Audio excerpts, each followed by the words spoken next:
तीसरी बार शाजापुर विधायक की जिम्मेदारी भाजपा ने सौंपी अरुण भीमावत को। मीडिया चर्चा कर कहा, शाजापुर में बन रही भाजपा की सरकार, कांग्रेस पर साधा निशाना। मोहन बड़ौदिया। रविवार को मोहन बड़ौदिया मंडल के दौरे पर रहे भाजपा के तीसरी बार अपनी उम्मीदवारी को लेकर अरुण भीमावत ने मोहन बड़ौदिया में भाजपा के कार्यकर्ताओं को जीत का मंत्र देकर आगामी चुनाव की तैयारी में एकजुट होकर पार्टी को विजय बनाने की अपील की। इस दौरान अरुण भीमावत ने थाना परिसर स्थित हनुमान मंदिर पर बाबा संकट मोचन से जीत की प्रार्थना करते हुए संकट मोचन हनुमान मंदिर पर रोज नामचा डायरी में अरुण भीमावत ने बाबा से अर्जी लगाई। मोहन बड़ौदिया में भाजपा कार्यकर्ताओं ने बारी बारी से अरुण भीमावत का हार माला से स्वागत किया। इस दौरान अरुण भीमावत ने कांग्रेस पर निशाना साधते हुए कहा कि कांग्रेस हमारे शासन के 5 सालों में किए गए विकास कार्यों की बराबरी नहीं कर सकती। जो योजना भाजपा सरकार की देन है, उन्हें कांग्रेस अपनी योजना बता रही है। इसका एक उदाहरण है कि गागोनी बांध भाजपा सरकार की देन है, जबकि कांग्रेस उसकी योजना बता रही है। साथ ही नर्मदा का पानी सिंचाई योजना का 2018 में तराना में कार्यक्रम आयोजित किया गया था, जिस समय मुख्य अतिथि शिवराज सिंह चौहान और विधायक के तौर पर मैं स्वयं था। वहीं भाजपा सरकार की योजनाओं की जानकारी का बखान अरुण भीमावत ने किया। इस दौरान बड़ी संख्या में भाजपा कार्यकर्ता मौजूद रहे। सर्वप्रथम तो मैं भारतीय जनता पार्टी के प्रदेश नेतृत्व और राष्ट्रीय नेतृत्व को इस बात के लिए धन्यवाद देना चाहूँगा कि जिन्होंने मेरे जैसे छोटे से कार्यकर्ता पर तीसरी बार भरोसा किया। पिछले दिनों भारतीय जनता पार्टी की दूसरी लिस्ट निकली और उसमें आकांक्षी विधानसभा शाजापुर होने के कारण से शाजापुर से प्रत्याशी मुझे भारतीय जनता पार्टी का प्रत्याशी घोषित किया। घोषणा के बाद मैं लगातार क्षेत्र में कार्यकर्ताओं से मिलने के लिए आया हूँ। आज उसी तारतम्य में मैं मोहन बड़ौदिया के मंडल के समस्त कार्यकर्ताओं से मिलने के लिए यहाँ पर मोहन बड़ौदिया पहुँचा हूँ। मैं इस अवसर पर ये कहना चाहूँगा कि मोहन बड़ौदिया क्षेत्र वो क्षेत्र है जिसने जनसंघ के समय दीपक को जलाया है, जिसने हल्दर किसान को चलाया है और कमल के फूल को भी खिलाया है। निश्चित रूप से 2013 का चुनाव जब मुझे भारतीय जनता पार्टी ने प्रत्याशी के रूप में शाजापुर विधानसभा में भेजा था, जब मैं मोहन बड़ौदिया पहली बार आया तो मैंने उस समय कार्यकर्ताओं की आंखों में जो चमक देखी और जो जुनून देखा, जो संकल्प उन्होंने लिया कि हम मोहन बड़ौदिया मंडल से भारतीय जनता पार्टी को अधिकतम मतों से जिताकर भेजेंगे, तो ध्यान में आता कि मोहन बड़ौदिया मंडल में निश्चित रूप से 2013 का परिणाम आपके सामने है। मोहन बड़ौदिया के कार्यकर्ताओं ने बड़े संघर्ष किया है और यहाँ के कार्यकर्ताओं को मैं धन्यवाद देना चाहूँगा, अभिनंदन करना चाहूँगा, जिन्होंने पूरी ताकत के साथ 2013 के चुनाव को लड़ा और भारतीय जनता पार्टी को कमल के फूल को 20 साल के वनवास को काटने में मोहन बड़ौदिया के कार्यकर्ताओं का महत्वपूर्ण योगदान रहा है। आज मैं 2023 की बात कर रहा हूँ।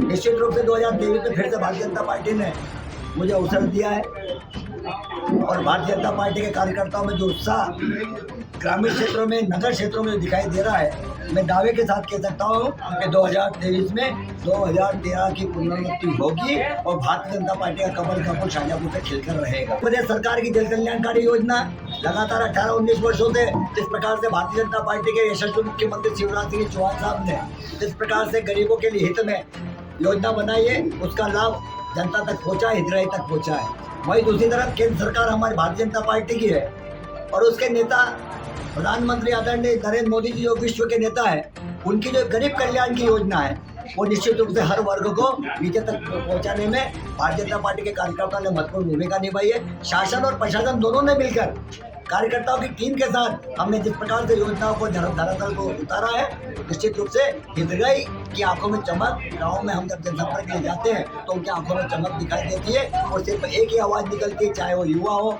महिला हो, अनुसूचित जाति वर्ग हो, पिछड़ा वर्ग हो, सामान्य वर्ग हो, हर धर्म के लोग, चाहे हिंदू हो, मुसलमान हो, सिख हो और ईसाई हो, हर के मन में ये है कि आने वाले समय में 2023 में भारतीय जनता पार्टी को शाजापुर में कमल का फूल खिलाएंगे और मध्य प्रदेश में भारतीय जनता पार्टी की सरकार बनाएंगे। ये दिखाई भी देता है। जहाँ तक विकास की बात है, बाबूलाल जी ने सब बता रहे थे अभी धोनी के लिए कि 2013 में जब मुझे अवसर मिला था तो जितने भी यहाँ बड़े काम है, चाहे सिंचाई के लिए हो, चाहे वो सड़क का मामला हो, चाहे स्वास्थ्य विभाग का काम हो, सारे विभागों में हमने पूरी ताकत से काम किया है। मैं दावे के साथ कह सकता हूँ कि सामने वाले हमारे विधायक जी जो कांग्रेस के हैं, उनके कार्यकाल जो पुराने कार्यकाल और अभी के कार्यकाल को जोड़ लें और मेरे 5 साल के कार्यकाल को देख ले विकास में, तो शायद 5 साल का कार्यकाल का पलटा भारी दिखाई देगा। मैं दावे के साथ कह सकता हूँ।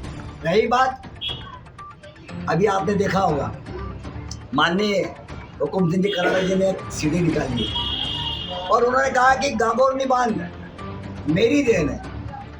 मैं कार्यकर्ताओं से, मीडिया के साथियों से पूछना चाहता हूँ कि गागोरनी का जो हमने स्टाफ डैम जो बनाया है, बैराज जो हमने स्वीकृत कराया है, आप लोगों को मालूम है आज से 6 महीने पहले कार्यकर्ताओं को मैंने कहा था गाँव-गाँव में जाओ और ये क्या हो कि भारतीय जनता पार्टी की सरकार इसको स्वीकृत कर रही है और सारे के सारे मंडल अध्यक्ष पूरे पदाधिकारी गांव-गांव में होकर आए थे और निश्चित रूप से उन्होंने इस बात की घोषणा भी की थी हम आने वाले समय में एक गाँव का बैराज बनाने वाले उसकी स्वीकृति प्रदान की। ये भारतीय जनता पार्टी की देन है। दूसरी ओर बड़े दावे किए जा रहे हैं नर्मदा का पानी कांग्रेस की सरकार लाएगी, ये धोखा दे रहे हैं, ये झूठ बोल रहे हैं, फरेब कर रहे हैं। इसलिए कह रहा हूँ कि 2018 में मध्य प्रदेश के यशस्वी मुख्यमंत्री जी ने ताराना में जो नर्मदा का पानी शिप्रा मैया में और नर्मदा का पानी काली सिंध नदी में जो परियोजना दो स्वीकृत की थी, वो दो परियोजना अलग अलग थी। उसमें एक 4,500 करोड़ का और एक 4,200 करोड़ का, उन दोनों को स्वीकृत करते हुए मध्य प्रदेश की सरकार ने भूमि पूजन किया था। उसमें मुख्य अतिथि आदरणीय शिवराज सिंह चौहान साहब थे और विधायक के रूप में मैं विशेष अतिथि था। ये कार्ड मेरे पास उपलब्ध है, ये छिपा हुआ नहीं है। नर्मदा का पानी माननीय मुख्यमंत्री जी लगातार कह रहे हैं कि भारतीय जनता पार्टी की देन है। गांव-गांव में भी हमने किसान मोर्चे के माध्यम से एक यात्रा निकाली थी और हमने कहा था कि नर्मदा का पानी गाँव में आएगा, पीने के लिए आएगा, खेत में के लिए आएगा। ये हमारी 2017 से योजना थी और 2018 में उसका हमने भूमि पूजन किया था। दुर्भाग्य से सरकार हमारी नहीं बनी और उसमें जल संसाधन मंत्री आदरणीय हुकुम सिंह जी करारा बन गए और उनको भी सिंचाई संसाधन मंत्री का पद मिला। जब हमने शाहजहाँपुर विधानसभा क्षेत्र के 167 गांव शामिल किए थे, इनके मंत्री बनने के बाद शाहजहाँपुर विधानसभा के साथ धोखा किया है। उसमें से 167 में से 103 गांव लिए गए, बाकी गांव उन्होंने काट दिए गए।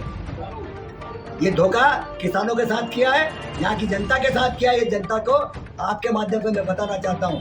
मैं कभी उनके साथ में अगर मीडिया के साथ में अगर बैठूंगा तो निश्चित रूप से मैं तथ्यात्मक जानकारी देकर क्षेत्र की जनता को ये बताने का मैं प्रयास करूंगा। और ये भारतीय जनता पार्टी की सरकार की देन है, मध्य प्रदेश के मुख्यमंत्री शिवराज सिंह चौहान साहब की देन है।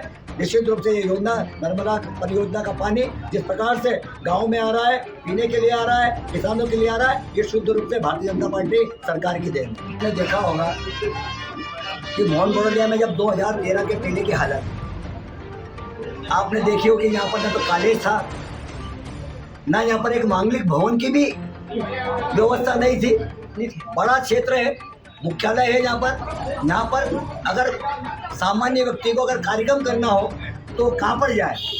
इस बात की चिंता भारतीय जनता पार्टी के कार्यकर्ताओं ने मुझे 2013 में जब विधायक बनने के बाद बताई तो आपने देखा होगा कि हमने कॉलेज को भी बना कर दिया है और हमने एक मांगलिक भवन मोहन बड़ौदिया में बना कर दिया है, जिसमें आम नागरिक, गरीब आदमी, मध्यम वर्ग के परिवार और सामान्य परिवार सब लोग निश्चित रूप से मांगलिक भवन का उपयोग कर रहे हैं और एक सुविधा का केंद्र हमने बना कर दिया है। सड़कों का जाल बिछाया है। शाहजहाँपुर जाने के लिए हमारे को, जिला मुख्यालय में जाने के लिए हमारे को सहारनपुर होकर जाना पड़ता था। आज हम दावे के साथ कह सकते हैं कि किसी भी रास्ते पे चले जाओ, शाहजहाँपुर आप 17 से 25 किलोमीटर के अंदर आप शाहजहाँपुर पहुँच जाओगे। ये सुविधा देने का काम किसने किया? भारतीय जनता पार्टी की सरकार ने किया 2013 से 18 के बीच में। ऐसे तमाम काम मैं गिनाना चाहूँगा तो निश्चित रूप से आधा घंटा लग जाएगा। मैं पुनः आपसे निवेदन करना चाहूँगा आपके माध्यम से कि भारतीय जनता पार्टी मध्य प्रदेश में सरकार बना रही है और शाहजहाँपुर विधानसभा क्षेत्र में कमल का फूल खिल रहा है और खिलेगा।